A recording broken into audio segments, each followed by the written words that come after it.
Kaibigan, isang kagalakan na makakasama ka namin dito sa programang Oras ng Pag-aaral, Hope Channel North Philippines. Isang pag-aaral sa salita ng Diyos na magbibigay sa iyo ng kapanatagan ng iyong puso.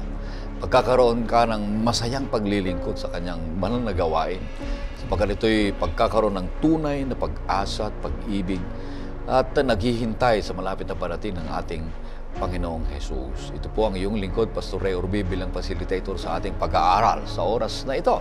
Binabati ko ang lahat ng mga viewers natin dyan.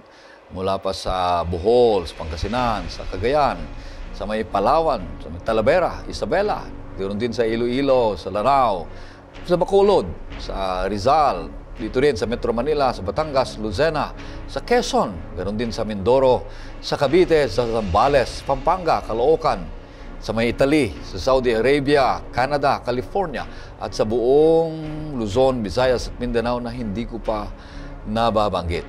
Pagpalain kayo ng ating Panginoon Diyos na siya ang may-ari at may akda ng ating buhay. Maraming salamat sa mga masisipag na nagsusulat dyan sa comment section natin dito sa YouTube channel.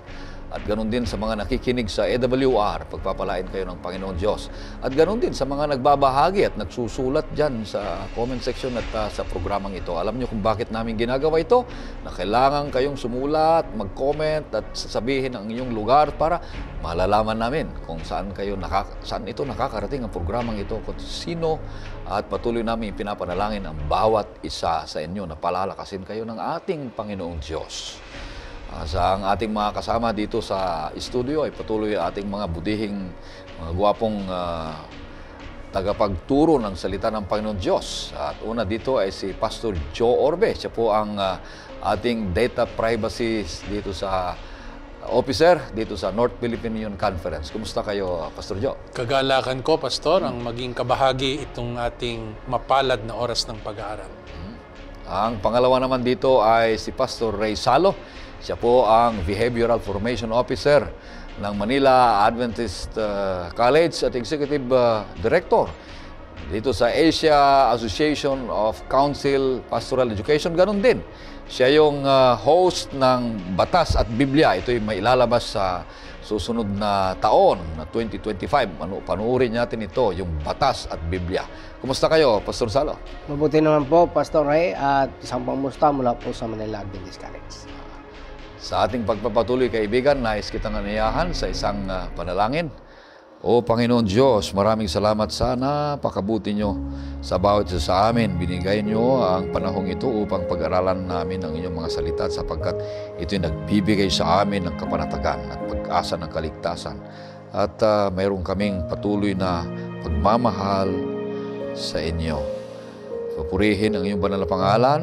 Nawa ang presensya ng Banal na Espiritu ang magministeryo sa amin upang lubos namin maunawaan ang iyong mga banal na salita. Pagpapalain at basbasan din ang mga kapatirang nanunood at sumusubaybay, ganun din ang mga may sakit, ganun din ang mga mag-i-exam, at ganun din ang mga may mga financial na pagkukulang sa salapi at sa hanap buhay.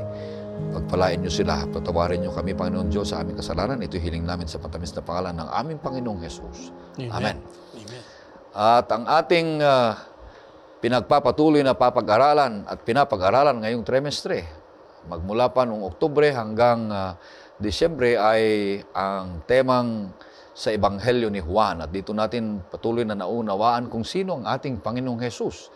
Dito sa aklat ni Apostol Juan, kung ano ang kanyang mga turo, ano ang kanyang mga ginagawang himala sa kasalukuyan, sa buhay natin at sa mga nakaraan. At kung sino siya, na siya'y anak ng Diyos at Diyos din sa ating buhay. At ano ang kanyang aral patungkol sa kaligtasan at sa kaharian ng Diyos. Subaybayan mo ito, kaibigan, sapagkat ito'y patuloy na makikilala mo ng lubusan ng ating Panginoong Yesus sapagkat siya'y malapit ng darating. At ang pang-11 paksa na tayo ngayong linggo ay may pangkat na ang Ama, ang Anak, at ang Espiritu. At ang talatang sa uluhin na matatagpuan sa Juan 14:26, ito pong sinasabi, "Subalit ang mag-aaliw, ang Espiritu Santo na susuguin ng Ama sa aking pangalan, siya ang magtuturo sa inyo ng lahat ng mga bagay at magpapaalala sa inyo ng lahat ng aking sinabi sa inyo. At buuin natin ang ating leksyon ng 3 punto, kaibigan.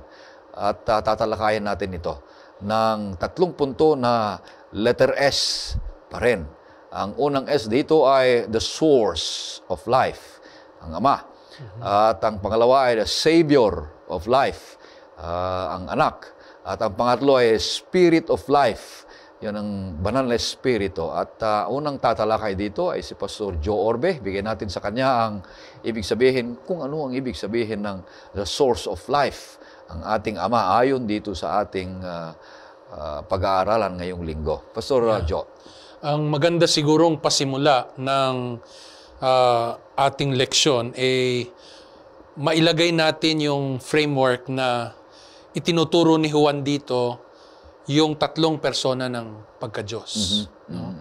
Ng kadyosan.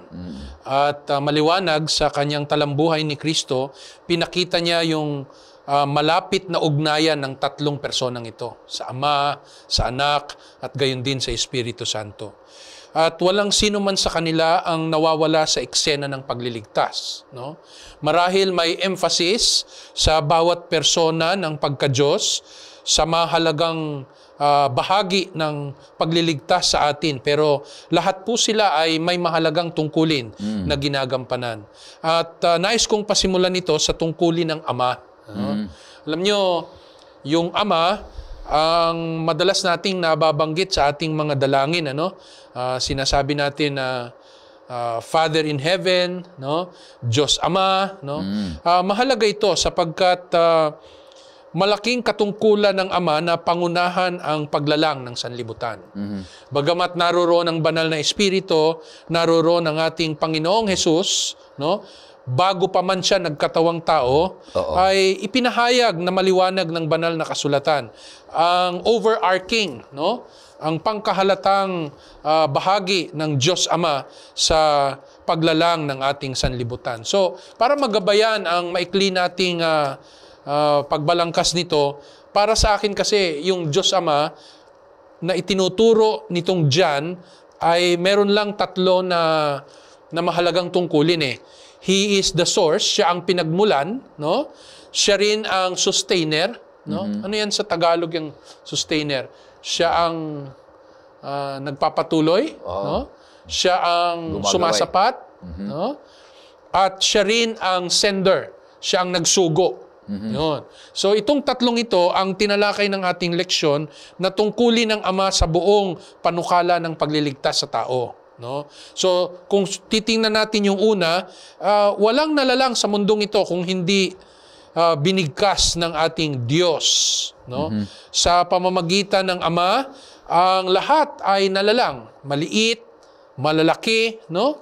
Lahat ng mga nasa silong ng langit, yung mga lumilipad sa himpapawid, yung mga lumalangoy sa dagat, sa tubig, no? At lumalakad sa lupa, walang nagkabuhay maliban sa nilalang ng ating Ama. Kaya maliwanag na katuruan ng Juan ang dakilain ang Diyos Ama bilang source. Yun. So, dyan nakalagay, no? The Father is the source of life. No? So, bilang source, ang Panginoong Ama rin ang nagsusustain. Wala akong mapulot na salitang Tagalog na natutumbas dyan sa sustain na yan eh. No? Ibig sabihin, hindi lang niya dinala sa pagkabuhay, He did not only spoke them in existence, but He also sustained them. No? Sinubaybayan niya, sinapatan niya, pinagpatuloy niya. Well, lahat ng kailangan ng sansinukob na nilalang ng Diyos, sinapatan niya para magpatuloy. Kasi kakaiba po ito sa iniisip ng panahon ni Kristo na mayroon ngang Diyos pero malayo siya, detached siya doon sa kanyang nilalang. No? Kaya bahala kayo dyan kung anong gawin nyo dyan. Hindi ganon. Hindi ganon. Kundi siya po ang malapit na nakikipag-ugnayan sa lahat ng kanyang nilalang. No? May ugnayan ang ating Diyos sa mga ibon, sa mga hayop, no? lalong higit sa tao na kanyang nilalang. So, He is the sustainer. At ang panghuli na ginampanang tungkulin ng Diyos Ama ay siya ang nagsugo ng ating Panginoong Jesus. Si Jesus ang naatasan upang gumanap ng katubusan. Pero ang ating Diyos Ama ang nagpasya na na iligtas ang tao at isugo ang kanyang bugtong na anak. So, ibig sabihin, siya ang may initiative. Hindi kailanman naging initiative ng tao ang sarili niyang kaligtasan. Iwanan sa kanyang makasalanang kalagayan. Hindi pipiliin kailanman ng tao na siya'y maligtas. Kundi, niloob ng ating Diyos Ama sa kanyang kahabagan, sa kanyang biyaya, na abutin ang tao sa kanyang kalagayan upang tayo ay maligtas. Kaya, ang sabi, isinugo niya ang kanyang bugtong na anak. Lahat ng ito, Pastor, ay napaloob sa tungkulin ng Diyos Ama sa kanyang nilalang. At gusto kong paglaanan nating basahin ang mga patunay nito sa banal na kasulatan. Sa Kabanata 1, ang mga talata ay 1 hanggang 3. Magandang mabasa po natin yan.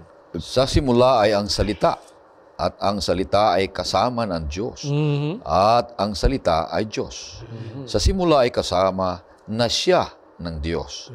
Lahat ng mga bagay ay ginawa sa pamagitan niya, at kung wala siya ay hindi nagawa ang anumang bagay na ginawa. Yes, So, ang nagwika ng salita na tumutukoy kay Hesukristo ay ang Diyos, na tumutukoy bilang Diyos Ama, sundan natin sa Kabanata 3, ang talata ay 16. Sapagkat gayon na lamang ang pag-ibig ng Diyos sa sanlibutan, na ibinigay niya ang kanyang tanging anak upang ang sinumang sa kanya'y sumampalataya ay huwag mapahamak kundi magkaroon ng buhay na walang hanggan. Yan. Kaya siya ang initiator ng ating kaligtasan. At sundan din natin sa Kabanata 6, ang talata naman ay 57. Kung paanong ang buhay na Ama ay nagsugo sa akin at ako'y nabubuhay dahil sa Ama, gayon din ang kumakain sa akin ay mabubuhay dahil sa akin. So, may kita nyo, hindi tayo ipinahintulot ng Panginoon na mawasak na lang at mapahamak, kundi sinasapatan niya ang ating lahat na mga pangangailangan. Marami pang mga sipi sa banal na kasulatan na nagpapahayag na siya talaga ang nagsasapat sa lahat ng ating pangangailangan.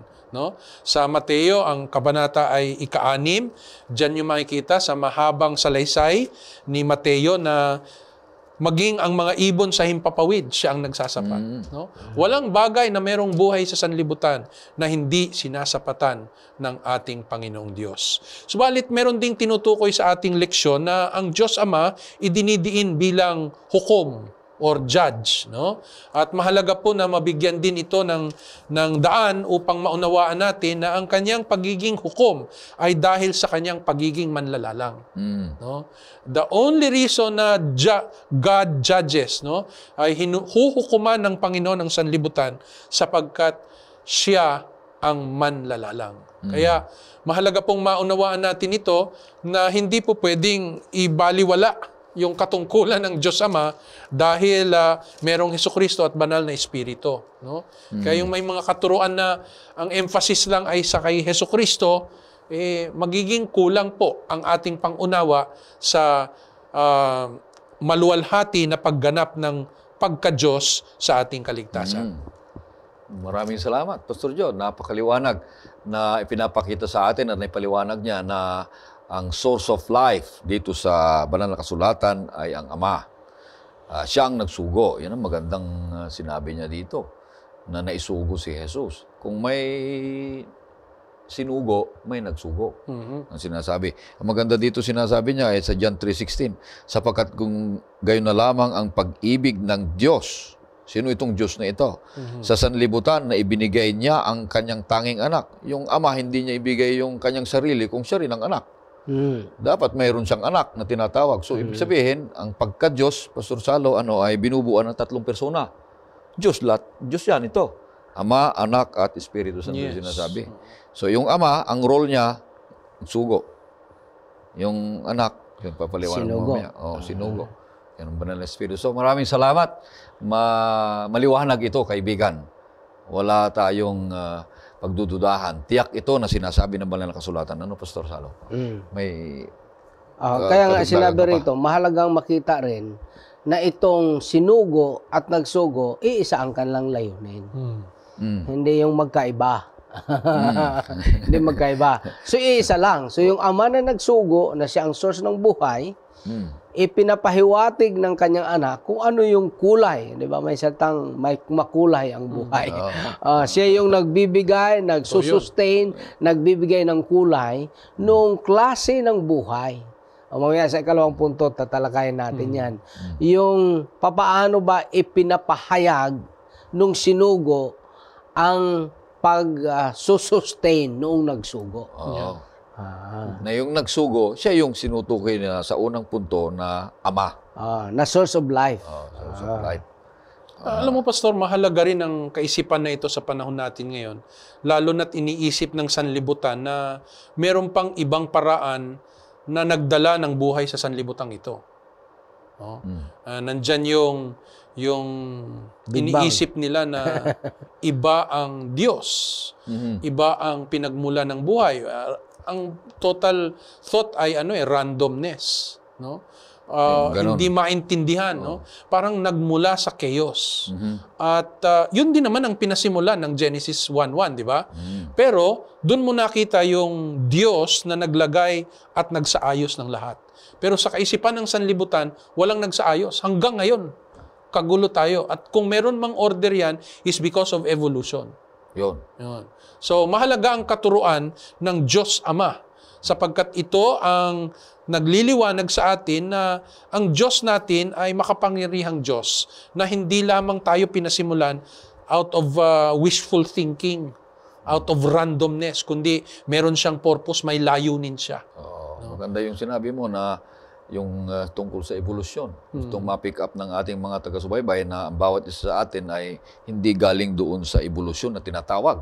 Na ang tao ay hindi galing sa Diyos, kundi galing sa unggoy. Mahirap. Bakterya. Pagtingin mo sa kahit medyo hawig na sa unggoy, huwag mong paniwalaan na ikaw ay galing doon. Galing ka sa unggoy. Ang tao ay galing sa unggoy. Kumbinsin mo talagang sarili mo, hindi totoo yan, kahit hawig na. Pero tayo ay galing sa kamay ng ating Panginoon Diyos na manlalalang. Kaya kaibigan, purihin ang Panginoon Diyos, ikaw ay espesyal, ikaw ay katangi-tangi at tiyak na nilalang ng Panginoon Diyos sa kanyang kamay. Dahil nagmamahal siya sa bawat isa sa atin at gusto niyang sustainer, sabi mo. Pinagpapatuloy niyang iniingatan ang bawat isa sa atin para tayo ay patuloy na maglingkod sa kanya na may katuwaan at kasiyahan, nananampalataya at mayroong madiin na relasyon sa ating Panginoon Diyos. Kaya purihin. Alam mo, Pastor, pagka puro yung Kristo lamang ang idinidiin natin, hindi nakikita yung pre-existence na form ni Jesucristo. Hindi na ididiin yun. Kung sino siya bago pa Yes, exactly. May panganak. Dahil merong katuruan ng Diyos Ama, nakikita mo doon na merong Kristo bago pa man siya nagkatawang tao. Sapagkat may relasyon sila. Hindi mo po pwedeng, tayo pa namang mga Pinoy, ang kaisipan natin ay, yan kasi ang binigay sa akin ng tadhana. Hindi tayo gano'n. Hindi. Gulong ng palad. Gulong ng palad. Kaya marami tayong mga kaisipan na para bang hindi natin kinikilala yung kapangyarihan ng Diyos bilang manlalalang.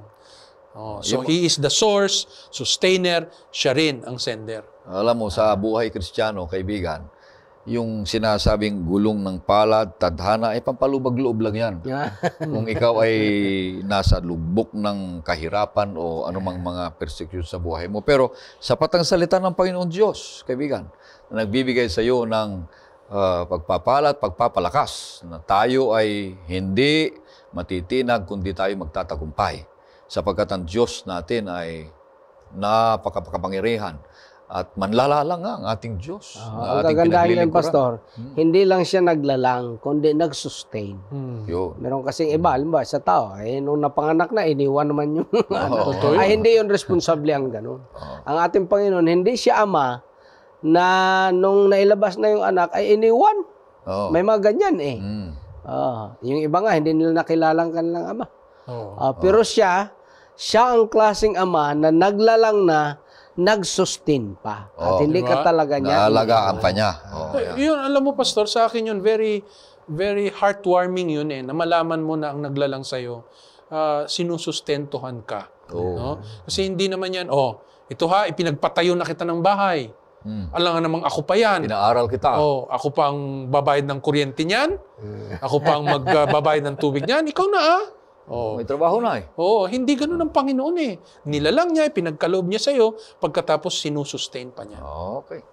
Maraming salamat, kaibigan, sa unang punto. Sa lahat ng mga nakikinig ay ang unang punto, the source of life. Ang pangalawang punto, ipapaliwanag sa atin ni Pastor Salo, Savior of life. Pastor Salo, ano ibig sabihin nito? Ating imbitahin ang ating mga taga-subaybay sa 2 kapitulo ng Aklat ni Juan. Punta tayo sa Kapitulo 14 at Kapitulo 17. Diyan po ang ating focus ngayon.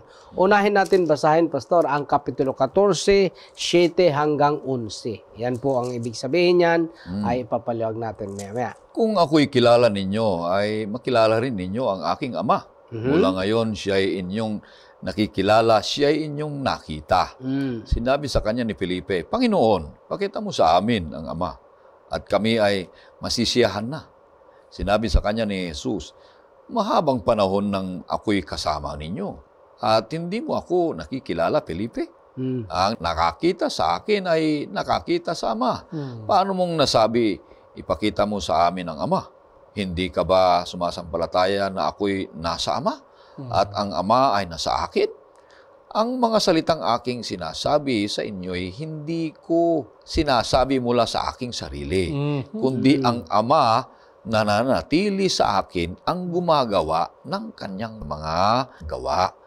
Sumampalataya kayo sa akin na ako'y nasa Ama at ang Ama ay nasa akin. Subalit kung hindi ay sumampalataya kayo sa akin dahil sa mga gawa. Okay, diyan pinapaliwanag natin, Panginoon Jesus, Pastor, na ano bang sasampalatayahan natin? Ang sabi niya, sumampalataya kayo na ako'y nasa Ama at ang Ama ay nasa akin. Yun. Ang ibig niya sabihin, magkaisa kami. Pero hindi sila isa lang, magkaisa. Kaya kung paano pinakilala ng ating Panginoon Jesus, si Felipe kasi sabi niya, sana makita rin namin yung Ama. Sabi niya, ikaw ba naman, Felipe, ang tagal na natin magkasama. Pag nakita mo ako, nakita mo na rin Ama, sapagkat siya ay nanahan sa akin. Sa English, ang ginamit dyan, salita is dwelt. May history niyan. Doon sa Eden, God dwelt in Eden. Sa sanctuary, He dwelt His presence in the sanctuary. Nung pinanganak ang ating Panginoon Jesus, Emmanuel, God is with us. Ngayon, sa pamamagitan ng banal na Espiritu, He is dwelling in every human being. Kaya dito, ako'y nasa Ama, at ang Ama ay nasa akin. Kung nakita nyo ako, nakita nyo na rin ang Ama. Kaya, wag nang magtanong. Ito na nga yun ngayon, pinagpatuloy pa rin yan ang explanation ng ating Panginoon Jesus. Punta tayo sa Kapitulo 17. Mga versikulo 1 hanggang 5. Baybayin natin yan, Pastor. Nang masabi na ni Jesus ang mga bagay na ito, tumingala siya sa langit at sinabi, Ama, dumating na ang oras. Luwalhatiin mo ang iyong anak upang luwalhatiin ka ng anak. Yamang binigyan mo siya ng otoridad sa lahat ng laman upang bigyan niya ng buhay na walang hanggan ang lahat ng ibinigay mo sa kanya. At ito ang buhay na walang hanggan, na ikaw ay makilala nila na iisang Diyos na tunay at si Jesucristo na iyong sinugo. Niluwalhati kita sa lupa. Sa pagtatapos ko ay gawaing ibinigay mo sa akin. At ngayon, Ama, luwalhatiin mo ako sa iyong harapan ng kaluwalhati ang aking tinaglay sa harapan mo bago nagkaroon ng sanlibutan. Okay. So, dyan pinapakita ng ating Panginoon Hesus yung close connection niya sa Ama mula pa nung wala pa ang sanlibutan. Ang tawag niyan sa theological language, eternity of the past. So, silang dalawa ay mula pa noong eternity of the past. At ipaliwanag natin tong konti na yung pagpapakilala ng ating Panginoon Hesus sa Ama sa pamagitan ng kanyang buhay, sa kanyang pamumuhay, sa pamagitan ng kanyang pagsakripisyo, at sa pamagitan ng kanyang mga turo. Ito na ngayon, tinuturo nga niya kasi nga, hindi nila masyadong naintindihan. Na ito isang napakaganda, very crucial to. Kasi ang sinabi kasi niya dyan, sa versikulo 3, yung sinabi, upang makilala kanila, basahin daw ulit. Na iisang Diyos na iisang na tunay. Diyos na tunay. Ang sabi ng iba, tingnan nyo, iisang Diyos na tunay lang ang Ama. Ay, di himayin natin dyan. Totoo nga. Karagtong eh. Sinabi na, iisang Diyos na tunay na Ama. Wala nang iba pang Diyos na tunay na Ama. Wala na. Iisa lang. Isa lang, hindi isa. Isa lang talaga. Ang tinutukoy dyan ni Kristo na isang Diyos na tunay na Ama. Iba yung sinasabing the only true God, the Father. Hindi ang ibig sabihin dyan, the Father is the only true God. Magkaiba yun, Pastor. Hindi niyan sinabi, the Father is the only true God. Hindi niya sinabi. Kundi ang sinabi niya, only the only true God, the Father. Ibig sabihin, wala nang iba pang God, the Father. May karugtong dyan. May karugtong dyan. Magkaiba kasi. Kasi yung mga taong hindi naniniwala kay Kristo na siya Diyos, tingnan nyo. Ang Father lang talaga ang Diyos. Hindi. Siya lang ang only true God, the Father. Ibig sabihin, wala na. Kahit may magpakilala dyan na sila din God, the Father, wala na. Hindi. Only yun eh. Both the Father and the Son, they are monogenes. Only. Only Father, only Son. Walang katulad yan. Walang katulad yan. Ngayon, may koma dyan, di ba? Sa karugtong, ang sabi niya, na siya rin ang anak.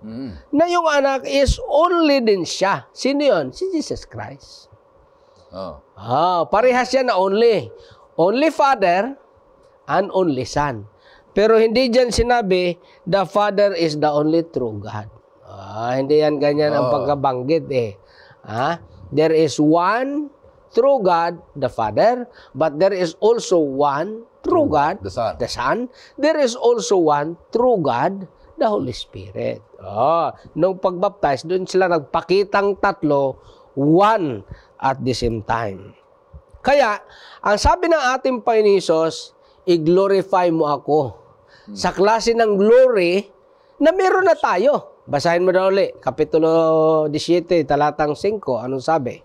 At ngayon, Ama, luwalhatiin mo ako sa iyong harapan ng kaluwalhatian, aking tinaglay sa harapan mo bago magkaroon ng sanlibutan. Bago pa magkaroon ng sanlibutan, may nag-comment doon sa ating mga nakaraan. Meron bang mababasa sa Biblia na si Kristo ay eternal? Meron, marami. Ang isa dyan ay ito. Kapitulo 17 ng Juan, versikulo 5. Na siya ay kasama na ng Ama bago pa man may sanlibutan. Ang ibig sabihin niyan, eternity of the past.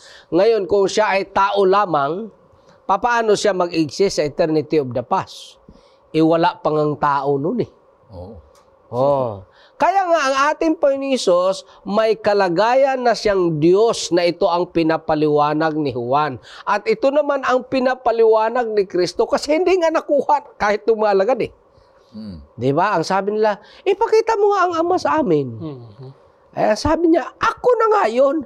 Ako ang nagpapakita sa Ama. Ibig sabihin, na kung gusto nyo kung paano lumakad ang Ama sa katawan, Si Kristo. Tingnan Kung mo. paano nagpapagaling ang Ama, si Tingnan Kristo. si Kristo. Kung paano gumawa ng himala ang Ama, si Kristo. Sapagkat si Kristo ang nagpapakita kung ano ang kaanyuan ng Ama sa kaanyuan ng laman. Mm. At yung pagpapakita niya, ganun din ang pagpapakita ng Ama. Ibig sabihin, yung purpose ng Ama sa pagpadala sa Kanya, yun yung pinapakita ni Kristo. Wala siyang sariling agenda, kumbaga. Kundi ang agenda ng Ama, yun din ang agenda ng anak. Yun din ang agenda ng banal na Espiritu. Kaya nga, nagkakaisa sila, especially in plan and execution of salvation. Napakaganda, Pastor Salo, na ito'y nagpapahiwatig sa atin na wala ng ibang anak kundi si Jesucristo lamang, na siya ang ating tagapagligtas at Mesyas, na ang kanyang mga turo ay ating sampalatayanan upang magkaroon tayo ng buhay na walang hanggan. So si Jesucristo ay hindi lang siya naroon noong siya ay naipanganak, kundi siya, sinabi ni Pastor Salo, ay naroon na siya. Eternity of the past, ibig sabihin, naroon na siya. Noon pa, bago lalangin ang mundo. Noon pa, magkaroon ng umpisa o simula. Ang ating mundo ay nagkaroon na. Naroon na ang ating Panginoong Jesus. Diyos yan. Nagkatawang tao lang siya. At ang pangalan ay Jesucristo. Kaya purihin ng Panginoong Diyos. Yeah, siguro, Pastor, ang pinakamalapit sa puso natin na pagpapakilala kay Kristo ay yung ginanap niya ang pagkatao para marinig natin, matikman natin, no? Maramdaman natin, Mahawakan. makita natin, mahawakan natin, makita natin. Ang Diyos. Ibig sabihin, kay Jesucristo, in-engage tayo ng Panginoon sa lahat ng senses natin para nang sa ganon, maging meaningful yung experience natin sa Panginoon. Hindi siya, yun yung tinatawag ng Pastor, na ang ating Panginoon Hesus ay pinakita ang Diyos kung ano ang Diyos sa literal, hindi abstract. Yeah. Literal. Pero ang isa pang in-emphasize dito sa part na to, sa pangalawang punto, madalas kasi natin sinasabi na si Kristo ay bugtong na anak. Pero may bihira nating nasasabi na ang Ama ay bugtong din na Ama. Totoo. Meron din kasi magpakilala sila sa ang Ama eh. Hindi nga eh. Kasi kahit ang Ama at Holy Spirit ay bugtong. Silang lahat bugtong yan. Ibig sabihin, distinguished, determinate, solo, walang katulad. Walang katulad yan. Walang katulad. Ang naging purpose, pag indinungsong natin itong part na to na pinaliwanag ni Pastor Salo, doon sa nauna natin kanina sa Diyos Ama, makikita ninyo na nilalang ng Diyos ang sangkatauhan, lahat ng kanyang nilalang. Ang main purpose niya is to self-revelation I-reveal, sarili. yes, ihayag niya yung sarili niya sa tao.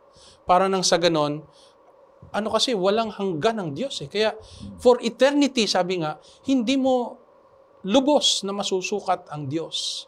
Kaya habang nagre-reveal ang Panginoon, mas nagiging intimate. Doon nagkakaroon ng malalim na kahulugan yung sinasabi ni Pastor Salo na sa pagkatapos na magkasala ng tao, ang gusto talaga ng Diyos is again to dwell with them.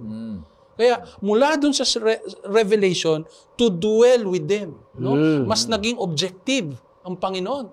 Kasi nga, lalong humina yung senses ng tao Kaya kinakailangan maramdaman, pragmatic na ang tao. Kaya nga hindi yung sinasabi ng iba na nung nahulog ang tao sa pagkakasala, kailangan ng Panginoong Hesus na mga taong perfect, yun yung issue ngayon na para maging exhibit ng Panginoong Hesus. Ay hindi ganun Kasi ang ating Panginoong Hesus bilang tao at nasunod niya ang kalooban ng Ama, ay enough na. Hindi niya na kailangan pang another last generation para mag-demonstrate ng kanyang pag-ibig. Yan ang una. Na ang tao na nire-refer ay ang ating Panginoon Hesus sa kalagayang tao. Pangalawa, ang purpose ng Panginoon nang siya'y pumunta sa sanlibutan, primarily ay hindi pala patunayan na mali ang accusation ni Satanas. Hindi yon. Kundi, anong sinasabi sa Lucas? Kundi iligtas ang sangkatauhan. Sapagkat inibig niya ang sangkatauhan.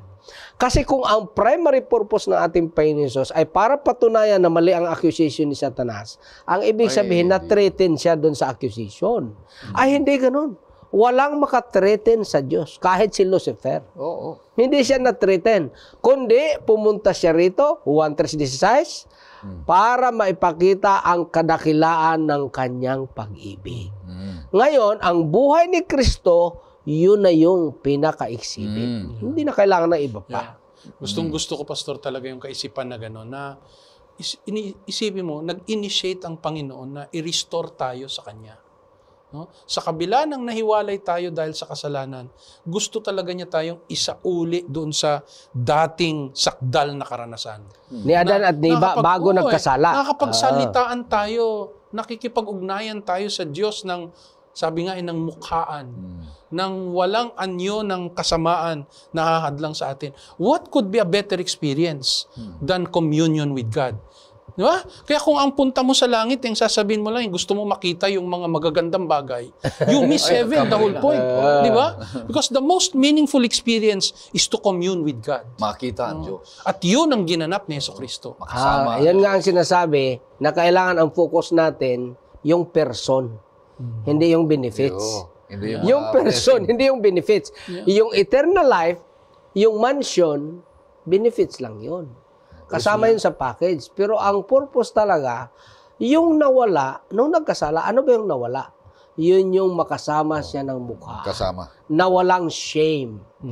The feeling of shame existed after sin. Yes. Yun yung i-restore ka. Kaya, hindi pa magiging perfect talaga ang tao sa kalagayan dito sa mundo in a sense of being sinless. Bakit?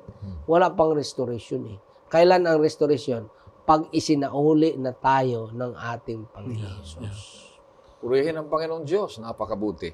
Wala na tayong ibang pang pupuntahan o pagdududaan. Huwag nating bigyang karibal ang ating Panginoong Jesus sapagkat pagbigyan natin ay tayo'y mawawalan ng landas.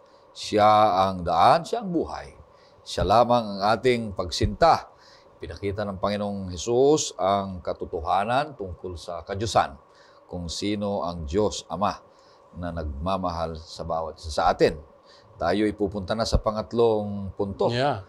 Pastor Joe, ang ibig sabihin nito ay unang S, ay pangatlong S, kaya pala, Spirit of Life. Anong ibig sabihin nito? So tapos na tayo dun sa Source of Life. Tinalakay ni Pastor Salo yung Savior of life, no? At ngayon naman ay yung Spirit of life. May kita mo, no? Pa-exciting ng pa-exciting. Kasi nga ang purpose ng Panginoon is self-reveal, no? Tapos gusto niyang manahan sa ating kalagitnaan. Sa Diyos Ama, parang malayo sa tao ang Ama, no? At that point. Kaya ginawang personal ni Jesucristo, nahahawakan natin, nakakausap natin. Nung bumalik siya sa langit, mas naging intimate pa. Hindi nawala yung joy na meron tayo kay Jesucristo, kundi hindi lang sa nahahawakan natin, nananahan siya sa atin. Biruin mo yun? Ha? So, yung banal na espiritu sa ganitong kalagayan ay mas intimate. At ito ang mananatiling relasyon natin hanggang sa pagbabalik ng ating Panginoon. No?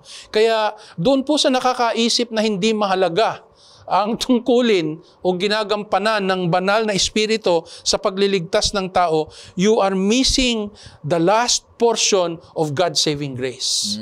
Kasi doon siya mas lalong nagiging intimate sa atin, ang ating Diyos. Biruin mo yung hindi na natin maalala, ipapaalala niya sa atin. No? Yung ating katawan, no, pagka ito ay inukol natin sa Diyos, ay templo ng banal na espiritu. Look at that. Yung mga paglalarawan sa banal na espiritu sa bagong tipan is so intimate na walang katulad sa ating karanasan ng kaligtasan. So, let me nail down 3. No? Tatlo ang dapat nating maalala sa tungkulin ng banal na espiritu.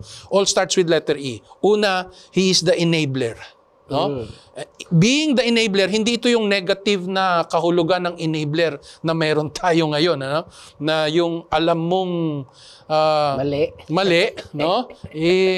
Not that kind of enabler. Ito talaga yung binabangon mo pa. Yeah, siya ang pasimula sapagkat walang kakayanan ng tao sa ganang kanyang sarili. Kahit naisipin yung tama, walang kakayanan ng tao sa sukat niyang ikaliligtas. So, kinakailangang dumaan siya dun sa proseso ng rebirth. No? Yung new birth experience. At banal na espiritu ang essential dyan. Kaya siya talaga ang enabler ng new life. No? Kung merong magpapaganap niyan sa kalagayang espiritual na kapanganakan, yan ang layunin ng banal na espiritu. And we have good example of this. Pinaliwanag ito ni Jesucristo kanino? Kay Nicodemo. Di ba, no? Maliwanag yan. We cannot miss that one. Ang pangalawa niyang tungkulin ay the evaluator. Binibigyan niya tayo, sinasangkapan niya tayo para maisip natin ang mabuti, ang masama. Pagkatapos ay matututo kang manimbang, no? Sapagkat meron kang kalayaang magpasya, inaakay ka ng banal na espiritu na kamuhian ang kasalanan at mahalin ang katotohanan. Ka-evaluator siya. Ang ganda ng role ng banal na espiritu. Kung sana nakikita natin yung kanyang tungkulin sa ganitong paraan, we will really pray every day for the outpouring of the Holy Spirit. Amen. Lalong nagiging intimate ang Father, ang Son sa atin. At yung panghuli na letter E, ito siguro sa tatlo, ito ang pinaka-favorite ko, Pastor Salo, yung encourager. Siya ang tagapagpalakas ng ating kalooban. Kasi alam ng Panginoon, habang papalapit ng katapusan ng sanlibutan, bago siya dumating, dadanas tayo ng kapighatian. That is very clear in Revelation 12 onwards. No? Yung iglesia dadanas ng kapighatian. Dito lalong magiging makabuluhan ang tungkulin ng banal na espiritu sa atin. He will bring assurance, no? Peace, and the grace ng Panginoon lalong magiging makabuluhan sa atin. Kaya ako naniniwala, Pastor, nung sinabi ni Jesus na do not be afraid, let not your heart be troubled. No? He is actually anticipating already the giving of the ministry of the Holy Spirit. Talagang doon, ipinapakita niya na ipagkakaloob niya ang banal na espiritu na habang wala siya rito, hindi mo nararamdaman siya, hindi mo siya nakakausap. By the ministry of the Holy Spirit, nandyan siya sa'yo. Nandyan siya sa'yo. Kasi isipin mo, no? Kung hindi si Jesucristo umakyat sa langit, una, wala tayo siyempreng tagapamagitan. Pangalawa, very limited ang galaw ni Kristo. Kakaunti ang makikinabang. Pag nagpapagaling siya dito sa Metro Manila, edi wala siya sa ibang lugar. Although masasabi niya kahit hindi niya nakikita, ikaw na nasa Isabela, pinapagaling kita kahit hindi niya nakikita. Pero iba yung ministry ng banal na espiritu Mas malawak. No? Dumalangin ka sa Panginoon saan ka man naroroon. Pag ikay nakaugnay sa Diyos, ang tanong, sino ang nagbibigay sa iyo ng kakayanahan na manalangin ng ganon? At gustuhin yung panukala ng Panginoon. Banal na espiritu yon. No? Kaya napakagandang encourager ng banal na espiritu sa atin. Again, no? The role of the Holy Spirit is very important. Siya ang enabler, siya ang evaluator, and He is also the encourager. Praise God. Amen. Susuriin tayo ng banal na espiritu sa mamagitan ng ating pag-iisip. Ako, ganun din. Kung ako'y bumili ng mga gulay na sa tindahan, kung saan man. Kamatis man, kung ano man. At mayroong nakikitang mga ganda doon. Ito ba'y maayos para sa akin? Sabi nung ito, hindi maayos yan. Alam mo na yan. Pinaalala ko na sa iyo na masama yan. Okay. So doon naman sa kabila, ay maayos yan, masarap yan, lalaway-laway ka dyan. Pero sinabi ang resulta ay magkakaroon ka ng kung ano-anong mga lumalabas sa iyong katawan dyan. Mamaya-maya ay nasasama ang pakiramdam mo dyan at ang kalusugan mo dyan. So may dalawa doon. Ngayon, yung mabuti, gawain ng banal na espiritu yon. Pinapaalala niya yon. Yun ang sinabi ng Panginoon Jesus, di ba? Ang banal na espiritu ang kanyang sasabihin, ipapaalala niya kung ano ang aking mga sinasabi. Yan ang nasa dito. At saka isang magandang makita natin dyan, Pastor. Yung word na nananatili or nanahan.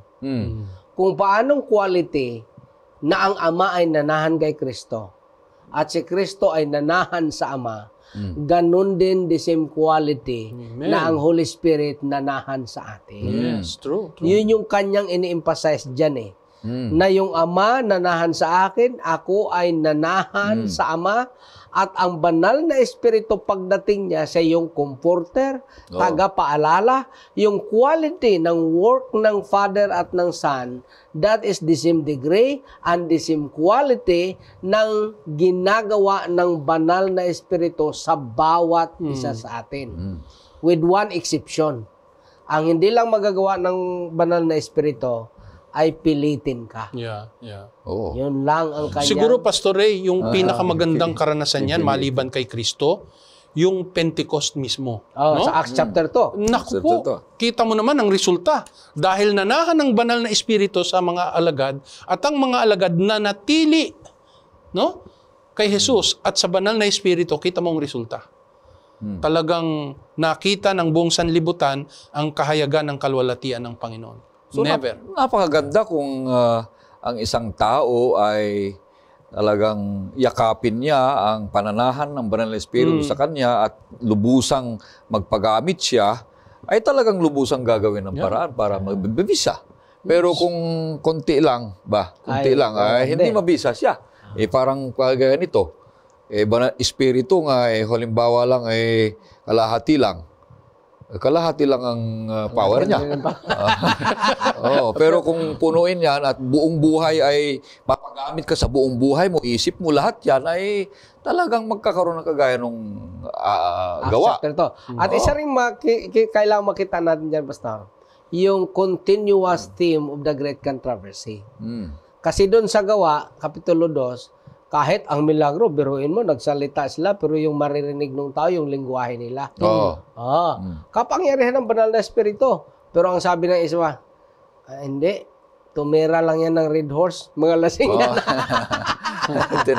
So, meron talaga lagi na may naniniwala at may hindi. Because of the continuing process of the Great Controversy. That is also very important na ang Great Controversy theme ay laging nangyari sa bawat isa sa ating sarili. Kaya gumagawa rin tayo ng pagdedesisyon sa bawat pagkakataon. Mamimili tayo kasi laging pinipresent dyan ang tama at saka mali. Nagustuhan ko yung punto niya ng pangalawa, evaluator. So, ibig sabihin, pag binasa mo ang Banal na Espiritu, ay binasa mo ang Banal na Biblia, ay pag binabasa mo, pinapaalala sa iyo na ikaw ay nagkulang ka, yan ang mga ginawa mo. Pero paalala na sa iyo. Kung naalala ko lahat ng mga nakaraan ay nagkasala ako, yan ang paraan ng Banal na Espiritu.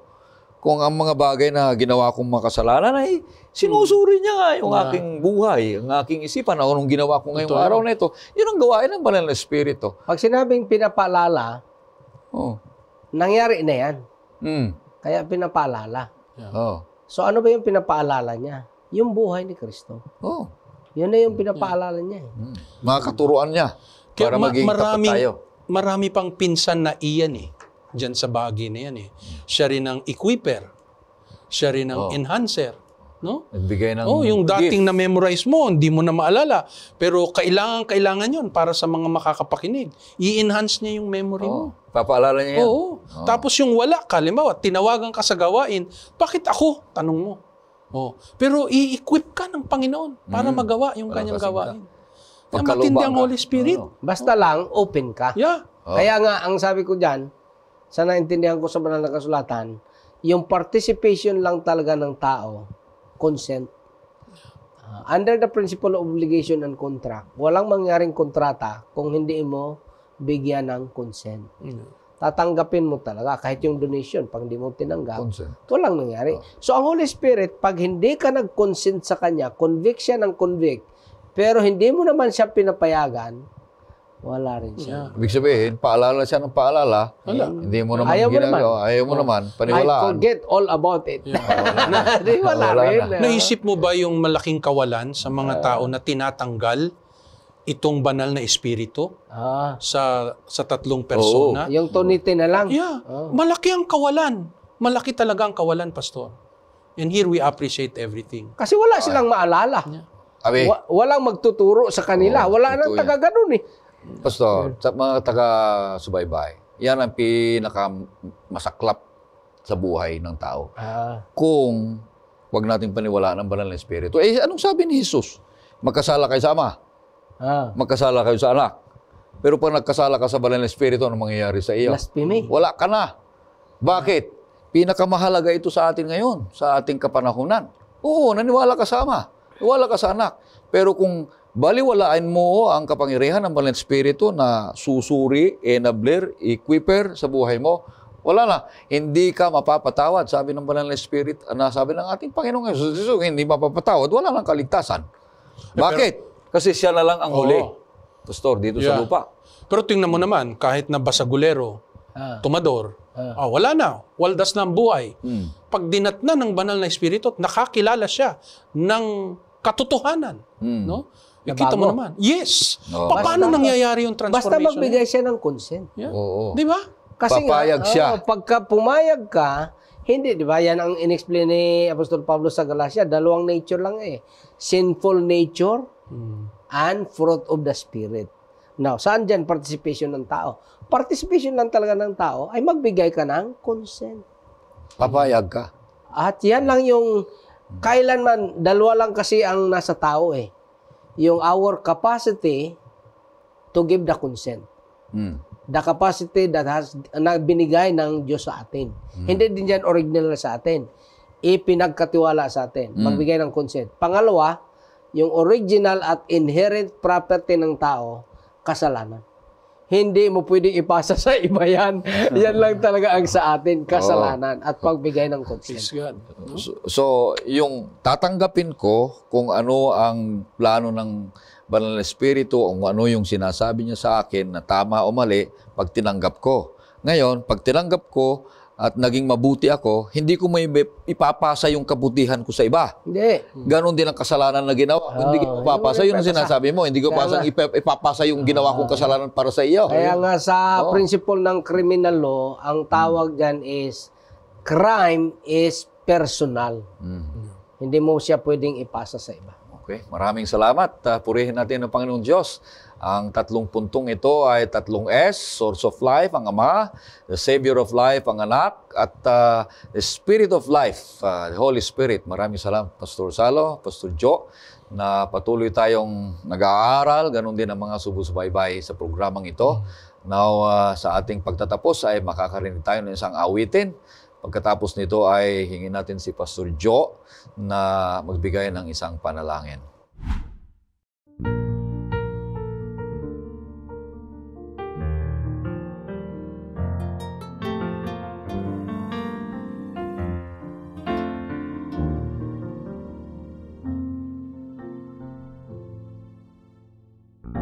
Sa buhay na ito, di malaman kung paano ang bigat ng nararanasan, hirap sa patungo. Ang problema'y dumarating. Huwag matakot, malulutas rin sa tulong ng Panginoong Hesus. Umasa ka, iyong kakampi. Manalangin, maghintay, magtiwala, manalig, ika'y diringgin, pag-asa,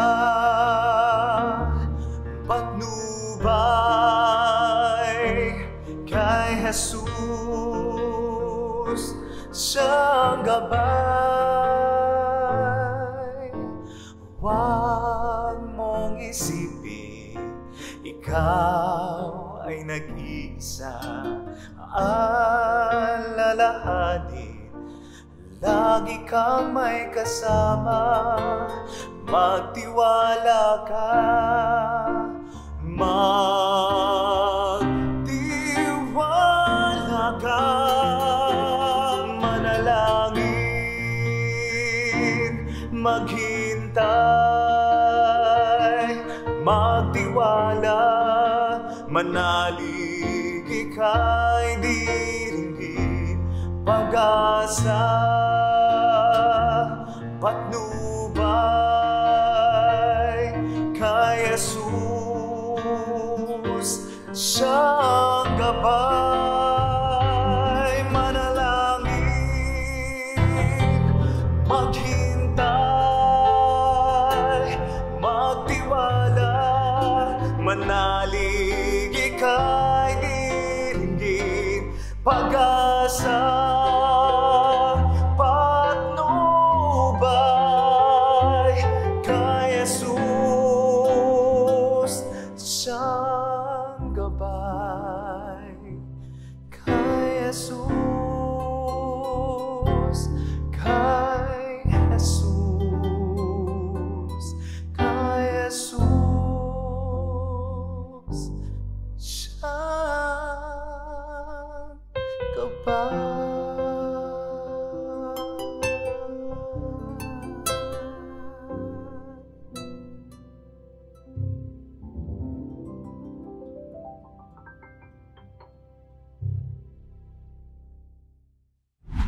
Dakilang Diyos, nagpapasalamat kami sapagkat patuloy mong inihahayag sa amin ang iyong pag-ibig, ang iyong walang hanggang pagmamahal sa bawat isa sa amin. Ipinakita mo sa kasaysayan ng aming mga ninuno ang mga biyaya at mga kautusan, mga pagpapatawad ng Diyos Ama. Inakay mo sila, Panginoon, sa kabila ng aming katigasan ng ulo. At ngayon, sa panahon ng aming Panginoong Hesukristo, ipinalasap mo sa amin ang makasama siya sa katawang tao. Salamat, Panginoon, sa mga ganitong karanasan, sapagkat lalong nagiging matibay sa aming pananampalataya na ikaw ang siyang nagtataguyod sa amin at hindi mo nais na ang sino man sa amin ay mapahamak sa kamatayan. Yes, Lord. Sa panahong ito, O Diyos, habang naghihintay sa inyong malapit na pagparito, loobin mo na ang banal na Espiritu ay gumawa sa aming mga buhay. Mabago ang aming karanasang espiritual at kami lumago kay Jesus araw-araw katulad ng kanyang pag-ibig sa amin. Yes.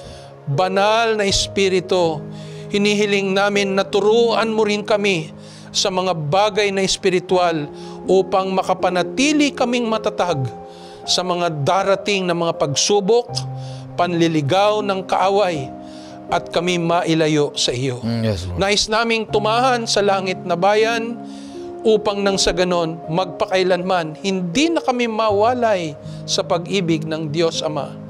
O Panginoon, bigkisin mo kami sa pagkakaisa.